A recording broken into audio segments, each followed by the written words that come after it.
Welcome to the Heartbreak to Happiness show with Sara Davison. If you're struggling with a breakup and you feel shocked, angry, betrayed, devastated, or sad and alone, then this podcast is for you. Best-selling author and award-winning host Sara Davison shares how you too can get on with your life to heal, grow, and move from heartbreak to happiness. Here's your host, Sara Davison. Welcome back to the show. And today my guests are Brian and Janice Muldoon.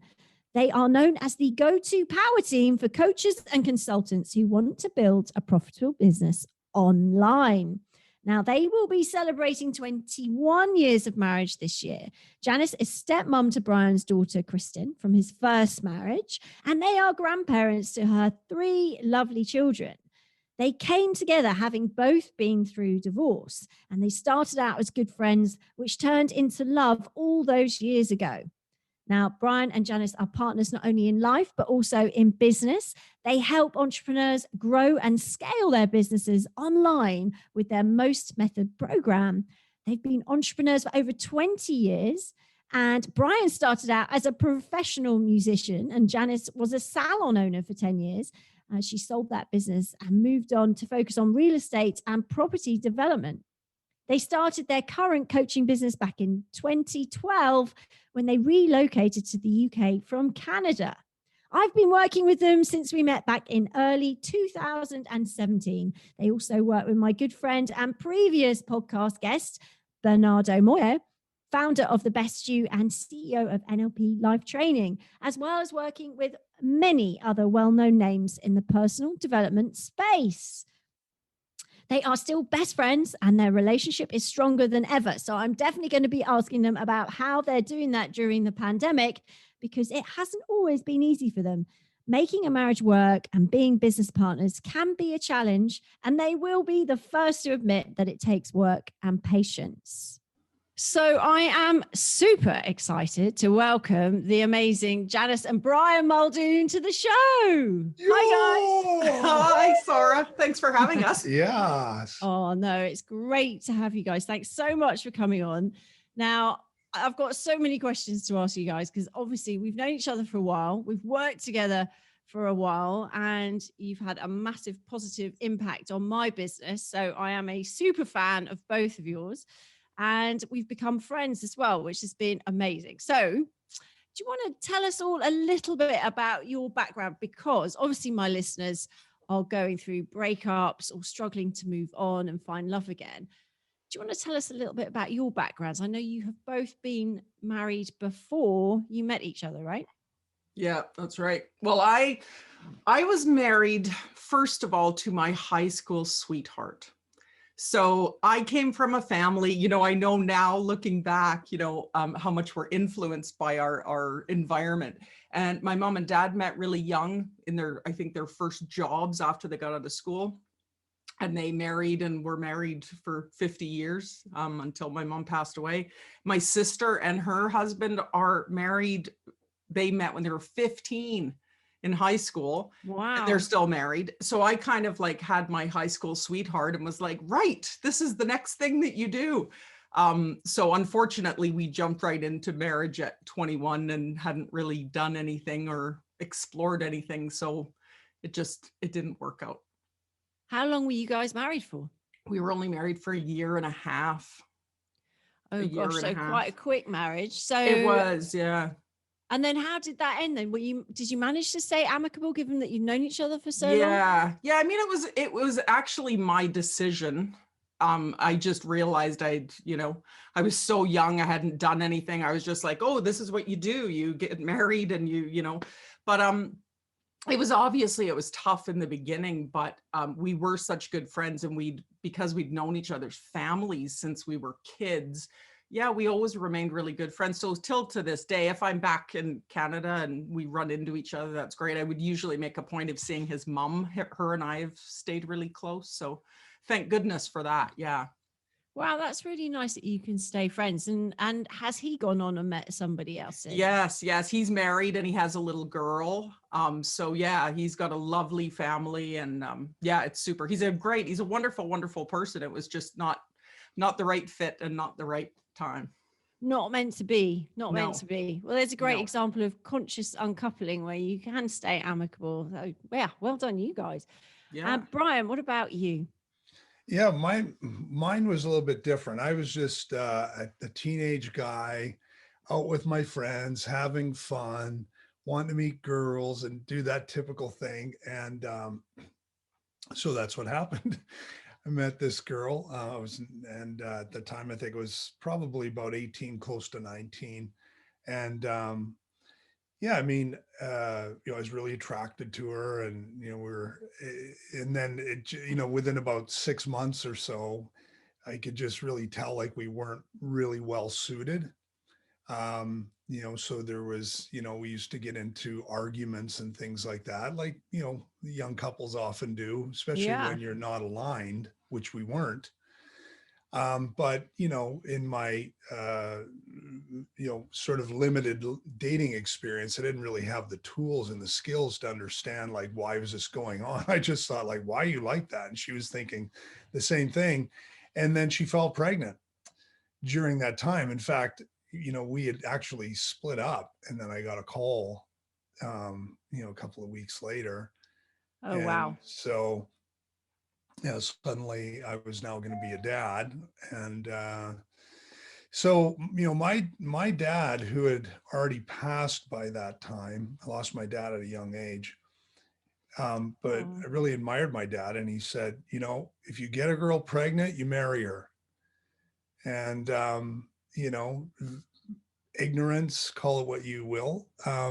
That's what I did. I thought that was the thing to do, even though I didn't feel like it was the right thing. But, through that, I mean, we did kind of sort of put down our swords, so to speak, because we realized there's a baby coming and stuff. And so my daughter, Kristen, was born. And, she's obviously one of the greatest things that has ever happened in my life to this day. In fact, it was her birthday yesterday. But happy birthday, Kristen. yeah.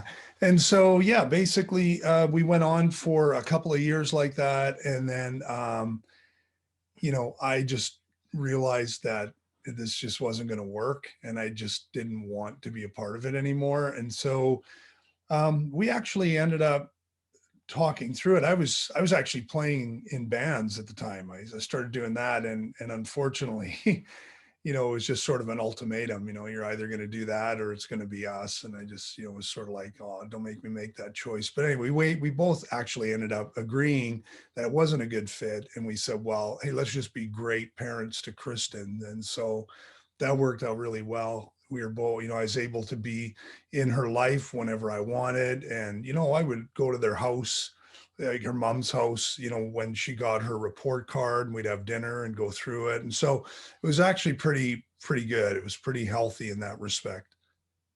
Well, that's great. I mean, if you can do that despite your differences, then I think that says a lot about you. Sometimes that is a real challenge. And I obviously see clients every day who struggle with exes. And it's funny, like you said, sometimes you just don't realize, if you look back to that relationship and you're like, I don't know why you're like that. But actually, as time goes on and we get a bit older, we get a bit wiser, right? And we learn that not everybody's the same and we all do things differently.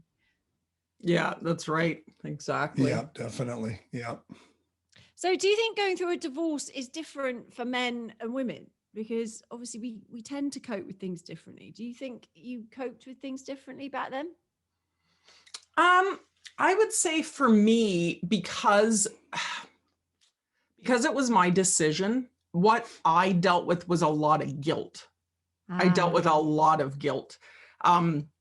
Because I cared about him so much, and he was such a wonderful person that it took me a long time to get over that I was like, oh my God, that I did that to him, and even my own family and stuff too, because my parents were devastated. And, for me, that's really what it was. Years later, you come to the realization that we were so very different. And I don't think it would ever have worked out. So, coming to that realization is one thing. And now, especially since he has moved on and has a wonderful family and stuff. But yeah, I felt a lot of guilt over it. Yeah, I think a lot of my listeners will also have experienced that at some point. How do you think it's best to get over guilt? Because it doesn't, like you said, you were amicable and walked away. So was there anything you could do to shift that guilt? I think honestly for me, well, the other thing was too that I jumped into a relationship like right after too. So that added to the guilt. So yeah, I really think just for me at that time, because I was so young, it was just a matter of time where I finally had to forgive myself that I just didn't have the tools to realize that I was going down a road that I shouldn't have been going down in the first place. It was just too immature, you know? So it was just really over time, I had to realize that everybody's moved on. And yes, there were hurt feelings and all of that stuff, but it was best for everyone in the end. So I just had to forgive myself, really. Yeah, I think forgiveness is important, I think, and forgiving yourself is important, because actually if you stay with someone and you don't really love them, or you don't want to be with them, that's not fair on them. So even though it's hard to walk away, you're actually helping them in a way get a chance of being truly loved by someone. So in some ways it's a kind thing to do, even though I totally get the guilt thing. Yeah, 100%. Yes. Yeah. So Brian, how did you cope with your breakup? Do you think men deal with things differently? Yeah, I mean, I think in that situation, I think really our focus for both of us really just shifted to the welfare of our daughter, and that became, I guess, you know, the helped us get through it. I mean, for me, you know, I definitely, you know, was ready to move on. So I mean, I was saddened by it, you know. I mean, I thought this idea of a family, and now it's sort of essentially like a broken home, as it's sometimes referred to. But I just wanted to be the best dad possible, and Kristen's mom felt the same way. So we really just kind of threw our energy and our focus into that, and just really, you know, I think we both just wanted to see something good come out of it. So it kind of, in a way, there wasn't so much grieving as there was, I think, more thinking, well, what do I do now? You know, now I'm this young man and I got a child, and, you know, that became a whole other dynamic for me internally about who's going to want to be with me. And I got to, you know, as a, you know, at that time, like I got a kid, you know. So, yeah. There is, I guess, sometimes a stigma that you've got, people call it baggage, don't they? God forbid. yeah. And you think, gosh, is anyone going to accept me for, you know, who I am? Plus, because we all have flaws, right? So it's like, you've got to accept me for who I am. And then also they've got a child in tow. Do you think that makes an impact on people? Yeah, definitely. I mean, certainly for me, you know, sometimes, you know, in a dating situation, maybe it was more so me, but I found that kind of, I waited for what I thought was the right time to sort of broach the subject. And yeah, I used to feel like, you know, what's their temp. I used to do like a temp check. I'd say, so like, I have a child, I have a daughter, and they'd be like, oh, you know, and so I would really sort of try and read their physiology at that point, you know, and get a temperature to see, like, are they just being nice and they're like, I'm out? Or are they like, oh, that's fine, I don't have a problem with that. And you know, I mean, I was like 21. So I mean, anyone that I was dating probably didn't really grasp the concept that, you know, because at that point, I'm sure for them, they were like, well, that's his child, you know. And well, even as you got older, you had said too, with some of the people that you dated, they were okay dating you, but then it was a sore point whenever you had her for the weekends or whatever. It was like cramping their style. Yeah, that did make it difficult. You know, there were a couple of people I do recall that I dated, and, you know, dated for some time, and I really did feel that they wanted my attention more than respecting and appreciating that I was a dad and I wanted to be a father to my daughter. And then so that, you know, well, ultimately I lost respect for them. I saw that it wasn't a good fit and it ended anyway. But you know, Yeah, I I mean, think some people find it hard, don't they? Because they're in a relationship. I think before I had kids, I may have been the same, to be honest. I think it was having my own son that made me realize that love isn't a competition, right? That love is a different love you have for a child than you do for your partner. But actually, I mean, I know, Janice, you don't have kids, but you seem to understand that, didn't you, from the beginning? So how did you manage to cope with that? Whereas Brian said others failed. Um, well, to be honest, it did. I mean, at the beginning, it did freak me out a little bit because Brian and I were friends for a while first. So I had met his daughter already. So first of all, she has always, I'm not just saying this, she's always been an amazing kid. Like she was just always so sweet and respectful and lovely. Oh, So that really helped. yeah. Um, but when we actually started dating, I was like, oh my goodness, because Brian obviously started very young. He had her when he was very young, and he's a few years older than me. So I was only 27, and I'm like, oh my goodness, okay, all of a sudden I'm dating this guy with a teenage daughter. Wow. So I was like, it did freak me out a little bit, but you know what? Her and I have always been really good friends. And I don't know whether it was because of that, or maybe because I was a little bit younger, she might've thought it was cool at that time or something. I don't know. But I loved Brian so much, and she was so easy. She was so easy to love too, that it just, any kind of hesitations that I had, they just went away. and that's pretty Oh, crazy, because when you think about someone loving someone else's child, even I think for me, there was a time when I found it hard to buy into that, even with Janice, and I maybe buy into it is maybe not the right word, I guess, just to really believe it. Like I'm almost in my own mind, but like she's from someone else. Like how could you possibly love her? But then, obviously I've come to realize love is love, and love truly is blind. And her love with Kristen is a different kind of love than maybe Kristen has with her mom, or, but I mean, it's so genuine. I know how much Janice loves her, and obviously that's fantastic. And I just think it's brilliant that Janice came to love her, and she loves Janice, and the two of them are crazy about each other. oh, well, I mean, I know Janice well. She is an amazing woman with such a big heart. So I Yeah, totally she get is. that. You're very lucky, Thank Brian. You're you. very I lucky. am. I am. You're I a say lucky I'm the man. luckiest man in the world. I am. I'm very lucky, and I'm grateful every day for her. Because the stepmom, if you look at like fairy tales or, the general portrayal of stepmoms, it's like the big baddie, isn't it? And I know, there are difficulties when you introduce new partners for children. And it can be really, really challenging for the kids to accept. But also, if your partner is dating someone who isn't particularly nice to your kids, so that can be really hard and put a lot of pressure and tension on the other parent when the kids go off, right? So the very fact that you guys get on and it works is brilliant. But do you have any advice as stepmom, Janice, to people out there who are struggling? Maybe they think their ex's partner isn't so nice. Well, yeah, I mean, really, it's because I've seen it with other friends of mine and things. I think the only thing that you can do is just, um, you know, be kind to yourself.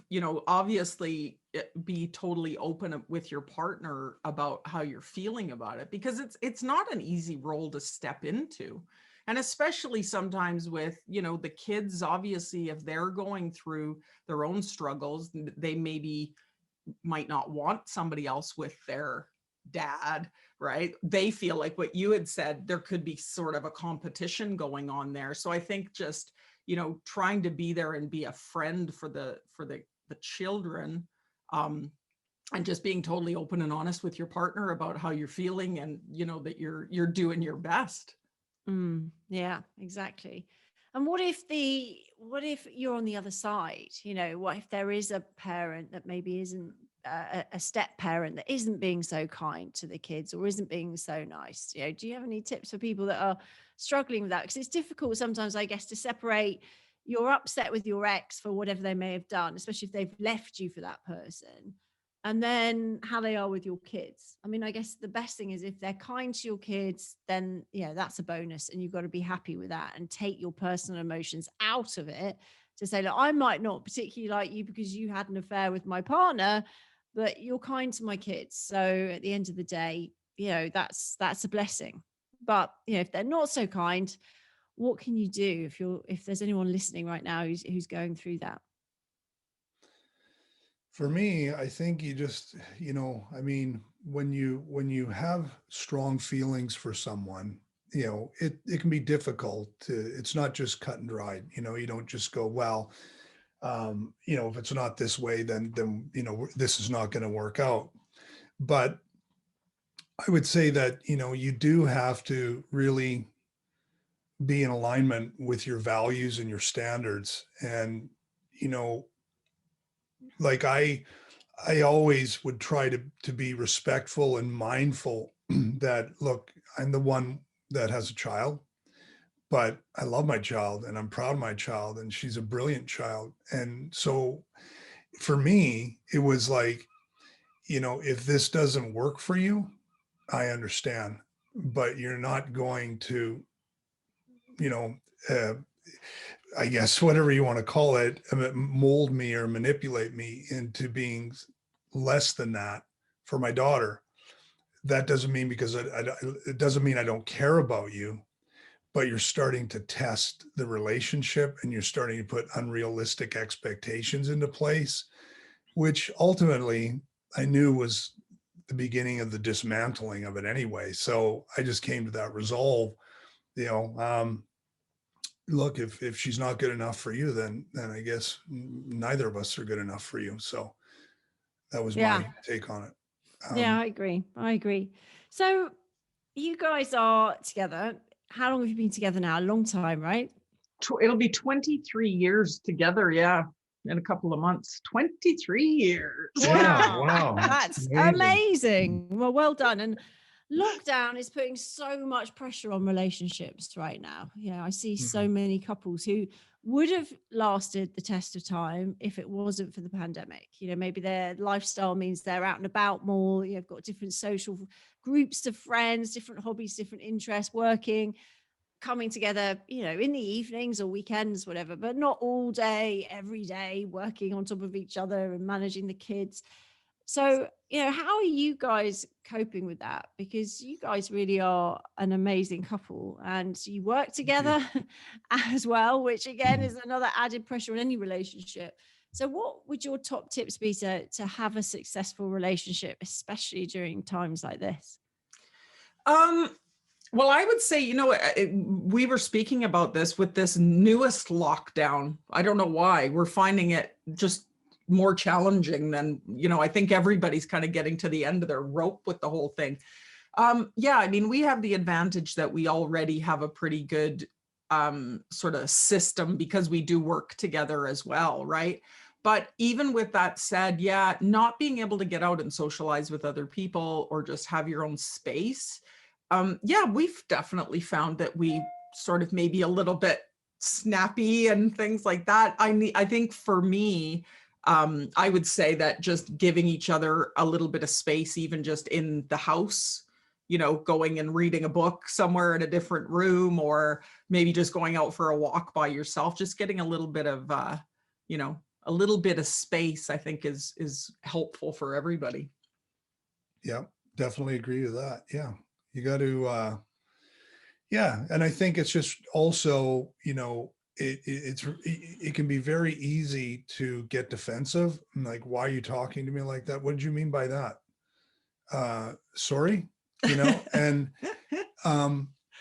Janice is laughing here because she's thinking, I remember conversations. It's just about really, it's hard, but for me, what I do, and I work really hard at it, is to remind myself that I'm not the only one going through this. Everyone's being affected by it. So it allows me to stop and go, you know what, it's maybe in this case, I might say she's she's having a tough day today. That's okay. So what can I do to So it's your fault, support her? Janice. I know, I was going to say that. What? You have so much patience for me. I'm so lucky. Yeah. She's just having a bad Yeah. day. I mean, that said, Janice has no patience, but That is true. That is true. I'm very impatient. Definitely. He's not lying about that. That's something I need to work on a regular basis. but truthfully though, we have been together like 23 years now, married 21. There are things that happen in the evolution of a marriage. The longer that you're together, you actually, I can say for us, you get to a point where, we did come to a point where we were seriously considering separating. And it was Oh, a wow. really tough time. But, I knew what was on the other side of that. And I went, yeah, but then more so importantly, I thought, what would life be like without this person? I went, no way. I'm not willing to give that up. I want to fight for it. And it turned out Janice felt the same way. And so my point is, like, when you get to a point where you just are determined to figure it out together, like not being together is no longer an option. And, we've faced a lot of challenges like everyone has, in any kind of relationship. But I think we're at a point now where you really truly shift to what I call devotion. You're totally devoted and you're like, you just really care more about the other person and what they need than you do yourself. And I think that comes as a result of, I don't know, what do you think? Yeah. Well, I think once you've battled a lot of storms along the way and you have made it through the other side. Yeah. I mean, it definitely, everything that you go through just makes it stronger, right? Yeah, absolutely. I think a lot of my listeners, though, will have been going in relationships for a long time and then suddenly get blindsided. So it's great to hear that when you get to those tough times, it is possible to push through. But I guess you both have to be committed to that. Yeah. And I love that devotion thing, Brian, because I think that's something that is selfless and puts you in a vulnerable spot, which actually, that defensive, those comments you were talking about earlier about being defensive. What do you mean? What do you mean by that? That is what sort of fractures a relationship, but sort of taking it on, going, look, I'm devoted. I love you and take me as I am, kind of thing. Actually, but you both have to be committed, right? Because if one of you isn't, as I know from my marriage, it doesn't work so well. You can be as devoted and trying as hard as you like, but if the other person's on their way out, then unfortunately that is that, right? Yeah, that's right. Yeah, you got to work at it together 100%. It can't work with just one person. So No, and sometimes people do fall out of love. Maybe one of the partners just, the spark is gone. And that's unfortunately, like you said, sometimes people get blindsided. People keep it inside. They try to, negotiate themselves through it, figuring, oh, I'll just stick with it. It might get better. And they've just lost that connection. But, for anyone who's in a relationship, knowing that there are going to be trials, there's going to be complications, there's going to be things that come up, you're going to hurt each other, there's all sorts of things. But I think the biggest thing that I learned, and I've learned, that I think really helped me be a better husband and a better friend to Janice, was that when I was at times in places where I wasn't happy with my relationship, and I, really, it was just because I was completely connected with myself. All I was thinking about was, why is this happening to me? And, why is she being like, and she should be more like that. And she should understand this. And it's not a big deal that I did that. And, relax and all this stuff. And, it was only, like I said, when we were at the brink, when I realized I need to change. I need to become a better husband.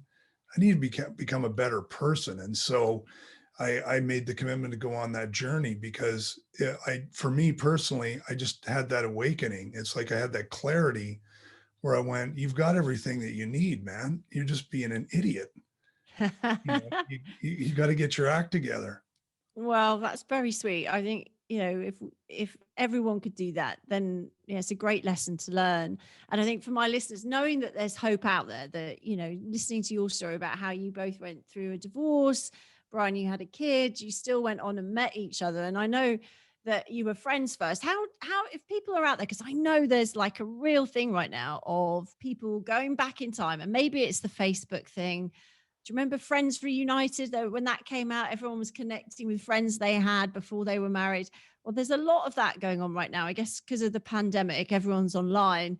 And if you're going through a breakup, it seems to be quite a common thing right now to check out your boyfriend or your girlfriend from ages ago, or people that you're really good friends with. Actually, I was chatting to a friend last night, and she was saying how she'd reached out to a guy we all knew. They were all just friends. We were all just friends at school, and she's connected with him, and they've had a few hookups actually, well, before the lockdown happened. So it is quite a thing. But how do you tip that balance from being friends to something else? Because you guys said you were friends first. What happened to tip that balance? You can tell you got to get past the weirdness. Yeah. Well, I mean, it was quite funny. If we have a second, I'd like to even rewind a little bit further, because I sort of feel like when I look at us, how we've been together all these years and everything that's happened in our lives, and I think about the first time I met Brian, and it just absolutely makes me laugh my head off. Because so I was working at a really upmarket hair salon, right? It was a hairdresser, and we had this was the 90s, right? So we had this new computer system where people could come in and it would show you different hairdos. I mean, you can do that on your phone now, but this is what it was like then. So this girl who used to come to my boss was her stylist. She bought her boyfriend at the time, who turned out to be Brian, this computer imaging thing, because he's like, oh, I want to get a new look. But what they didn't realize was they didn't have it set up for guys. It was only for women. So he shows up at the salon. It's all a big disaster, right? But I end up cutting his hair. Now here, this is the funny part. So he decides he wants a totally different look. And it was during those times, remember, like Antonio Banderas, George Clooney. They all had that really, really short hair with the really short teeny fringe. Yeah. I was really good at my job. And if somebody asked for something that was going to look ridiculous, I would tell them. But on this occasion, for some reason, I didn't think it was going to look ridiculous. So I set out cutting his hair, and I'm halfway through it and I'm thinking, oh dear, this looks really bad. This looks so bad. Imagine Dumb and Dumber. That's remember that's that where movie, Dumb and Dumber? That's where the haircut was going. Yeah. So he looked more like that than he looked like George Clooney. So to cut a very long story short, I was mortified about it. His girlfriend was totally pissed off because I made him look like an idiot. And I had a really good guy friend at the time, who we're still very good friends with. And I phoned him and I'm like, oh my God, I just completely ruined this guy's hair. He was such a nice guy. And we were chatting and stuff. And I'm like, I made him look like a complete idiot. His girlfriend's ticked off and the whole thing. So long story short, about 6 months later, this friend of mine ends up working with Brian. So he's like, who's this girl that calls you, Janice? And they put it together, the salon that I worked at. He's like, that's the guy you turned into Dumb and Dumber. So we ended up being friends from then. For about 2.5 years. For a couple of years, we were friends and we hung out a lot. And then this other guy, it was the three of us that hung out most of the time. Then he ended up going out with a girl, dating a girl. So he was kind of off on his own. So we were spending more time together, just the two of us. And I think it just started to have feelings for each other. Again, though, I think at that time I was still a little bit, because he had his teenage daughter and I'm thinking, I'm only 20 something, I don't know. But then for me, I just couldn't deny it anymore after a while. Have you let Janice cut your hair again, Brian?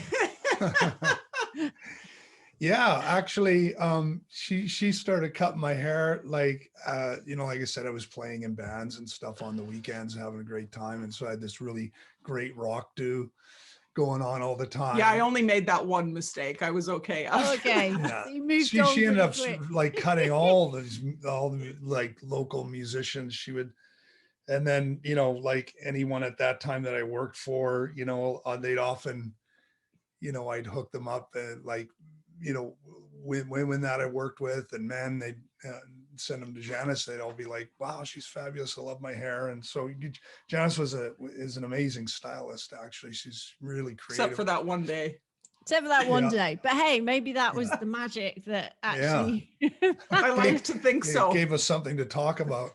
Absolutely. Now, you guys are known as like the power team for coaches to go to. Now, I know you've helped me transform my business and help me along the way to grow a global coaching brand. So I guess there's so many people out there going through tough times. And as coaches, I know that, I come to you guys as well. I'm lucky enough to have you as friends to ask for advice in difficult situations. And you've always been outstanding. I'd highly recommend you both as incredible coaches. And I say that from the heart because, I don't go to many people, and I would definitely, and do come to you, as you know. So how do you keep yourselves going? And what advice do you have for people right now? If they're going through a breakup, they're listening, they're going through heartbreak, you guys are the go-to team. How would you recommend that people, just your top tips for coping with heartbreak and channeling that into happiness ultimately?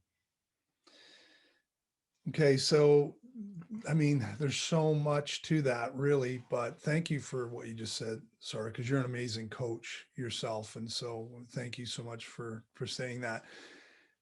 Anyone who's listening in on this and, you're going through a difficult breakup and there's sadness and there's heartache there.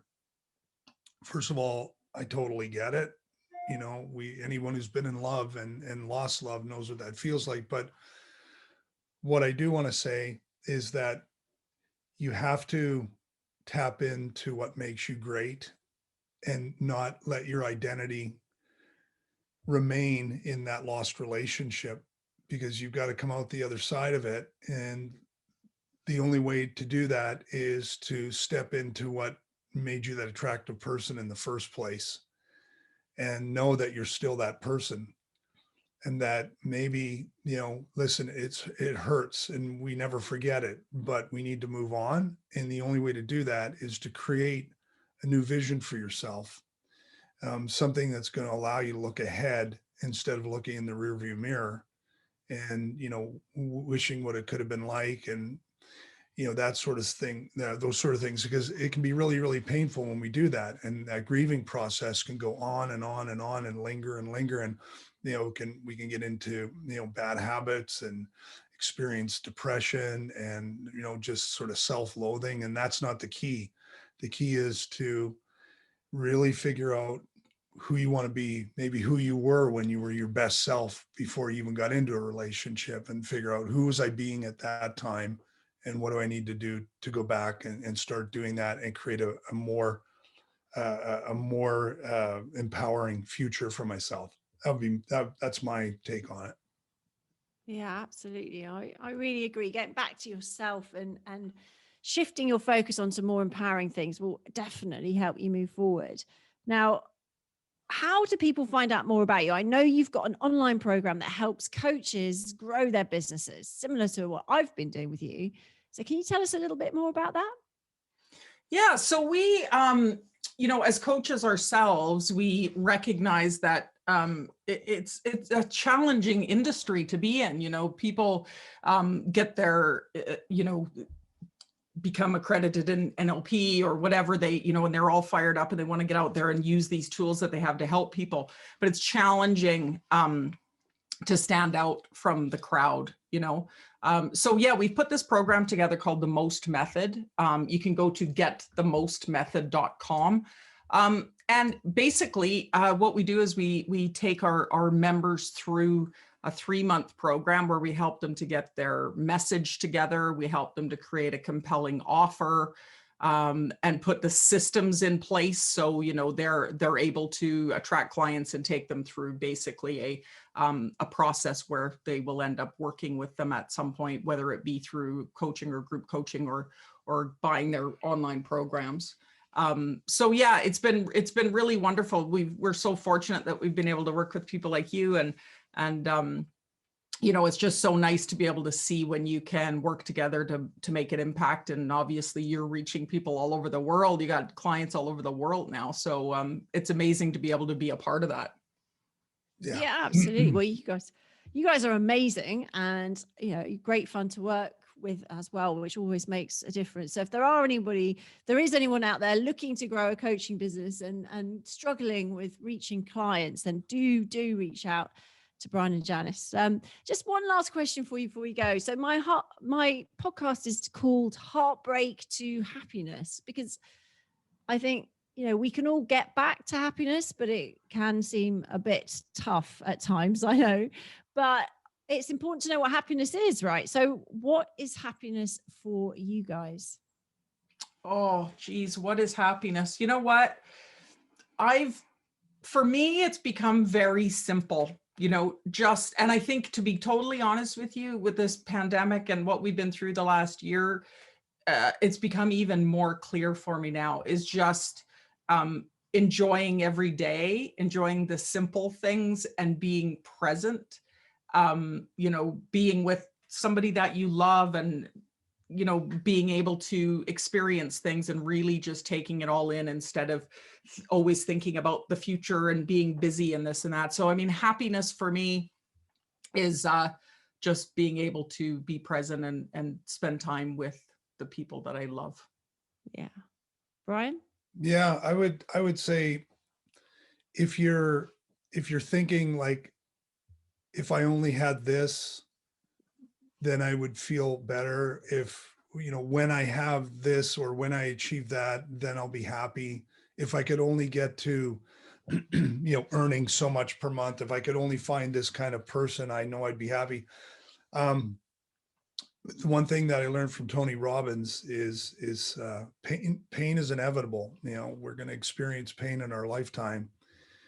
We're going to lose things. We're going to lose people, but suffering is optional, and it's easy to stay in the suffering. And so, you know, don't, if you're thinking like that, you know, don't wait for something to happen. Design it for yourself and go out and get it. You know, don't settle for less than you deserve. You know, just up your standards and ask more of yourself, and ask for more for yourself. Yeah, You know, one thing, can I just throw this in now that you said that? Because now something just came to me, because I think it's very important. If people are listening to us right now and they're like, oh, they've been married for all these years and stuff. Yeah, great. That's fine. That's great for you. One thing that both Brian and I said to each other very, very early on was, we both had come to a point, we had both dated other people after we'd been divorced the first time. I knew that I was not willing to settle. I knew that I would never get into either remarrying or being in a serious long-term relationship again, unless it was with somebody that I felt truly aligned with. And Brian was the same. And I think that's why it worked. And that, you know, and I'm going to just add one thing to that too, because again, this is all for your listeners, is when that relationship came to an end, when I had the goofy haircut, even though that was the straw that broke the camel's back. I had to get rid of her somehow. Yeah, I wasn't happy in that relationship that time either. But here's the thing. Here's the kind of the takeaway that I want to share is, you know, immediately I was like, oh, you know, you feel your ego's been bruised, you know, you feel rejected. And even though, you know, it feels like, you know, I'm out of here and this and that, I think the big thing is, for me, I went, great. So what does that actually mean, Brian? And I went, it means now I'm available to meet the right person. I wasn't before, when I stayed in that toxic, unhealthy relationship. So I completely reframed it for myself. I said, well, great. You know, now I'm going to meet the person I'm supposed to meet. And I actually really believed that and started to feel that. I don't know, you know, I'm just saying, it turns out I did, but I'm just saying, at the time when I didn't know, I just changed that. And I think that that's so important, is don't be the victim, be the victor.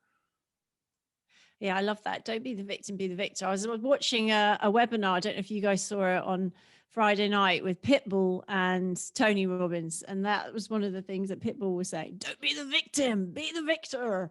I was like, yeah, I get that. You know, it is about stepping up, even when it's tough, and small steps every day will help, you know, and the fact that you guys, you know, I've been on the podcast, shared your thoughts has been amazing, because I think, you know, everybody needs to know that it can happen and it is possible. And the fact that other people are making it happen and how they did that is really inspirational. So thank you guys for joining and for sharing some personal information there that I know you don't normally share. So I really appreciate that. Thank you so much. Thank you, Sara. Thank you. Awesome. Thanks. That's it for today's episode. So be sure to head on over to getthemostmethod.com to find out more about Brian and Janice. And I look forward to you joining me on our next episode. That's it for today's episode of Heartbreak to Happiness. Don't forget to subscribe and leave a review to win a free ticket to Sara's virtual Heartbreak to Happiness retreat. This is a transformative combination of live webinars with Sara herself, coupled with her empowering online video program designed to help you cope better with your breakup and start feeling happy again. For more details, head on over to heartbreaktohappinesspodcast.com, where you can also get a copy of Sara's gift. Thank you, and join us again on the next episode for another dose of Heartbreak to Happiness.